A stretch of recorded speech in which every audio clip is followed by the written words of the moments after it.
Cerita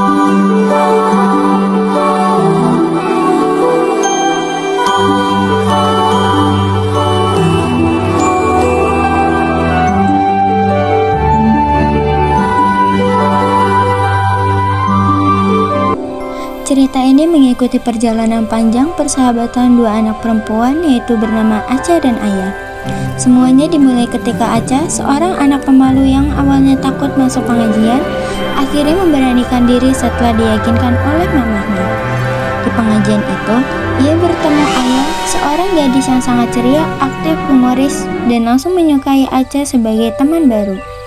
Ayah mengajari tentang hafalan, jadwal mengaji, dan membantu Acha menyelesaikan diri. Dari situlah keduanya menjadi sangat dekat. Mereka tidak hanya bersahabat di pengajian, takdir mempertemukan mereka kembali ketika Acha masuk sekolah baru dan ternyata sekelas dengan Ayah. Keduanya sangat terkejut, sekaligus bahagia. Sejak itu, mereka selalu bersama, belajar bareng, duduk sebangku, bermain saat istirahat, bahkan pulang bersama. Kehadiran satu sama lain membuat hari-hari sekolah terasa lebih hangat dan menyenangkan. Hari berlalu, mereka semakin kompak.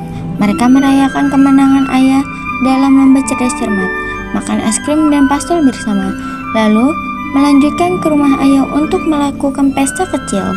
Hubungan mereka semakin kuat, ditandai dengan momen-momen kecil, penuh canda, cerita, dan perhatian satu sama lain. Acha menjadi rumah kedua bagi Ayah, dan begitu pun sebaliknya. Namun ketika kelas 6 SD berakhir, semuanya berubah. Acha harus masuk ke pesantren untuk SMP dan tinggal di asrama.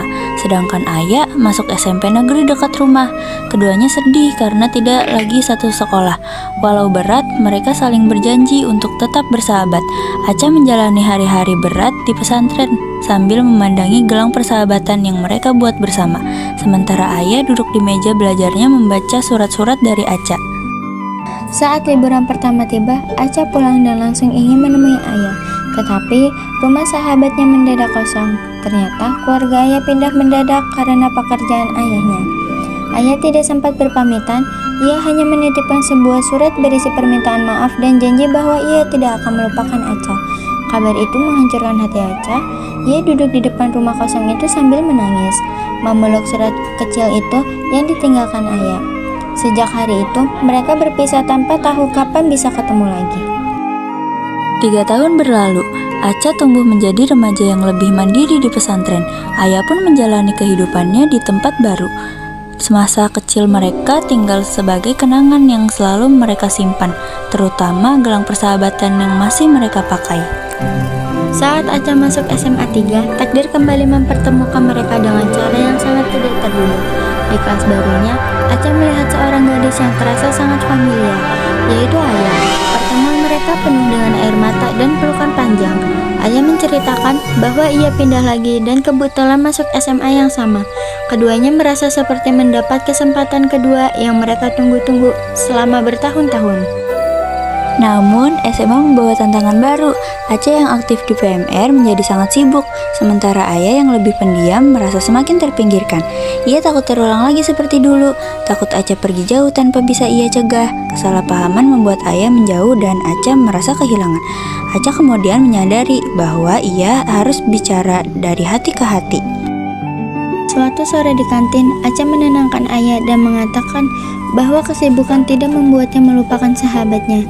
Ia menjelaskan bahwa persahabatan mereka tidak ditentukan seberapa sering mereka bersama, tetapi seberapa kuat mereka saling menjaga. Acha menegaskan bahwa Ayah bukan masa lalu, melainkan bagian penting dari hidupnya sekarang dan nanti. Setelah bicara jujur, Acha menangis dan mereka berpelukan. Persahabatan mereka kembali hangat, bahkan lebih dewasa dari sebelumnya. Mereka kembali pulang bareng, belajar bersama, ikut kegiatan sekolah, dan saling mendukung dalam mimpi masing-masing. Meski mereka terpisah oleh jarak dan waktu, persahabatan mereka kini tumbuh lebih kuat. Cerpen ini menunjukkan bahwa persahabatan sejati tidak hilang oleh jarak waktu, kesibukan, atau perubahan hidup. Jika dua hati sama-sama mau menjaga, takdir akan selalu menentukan cara mempertemukan mereka kembali.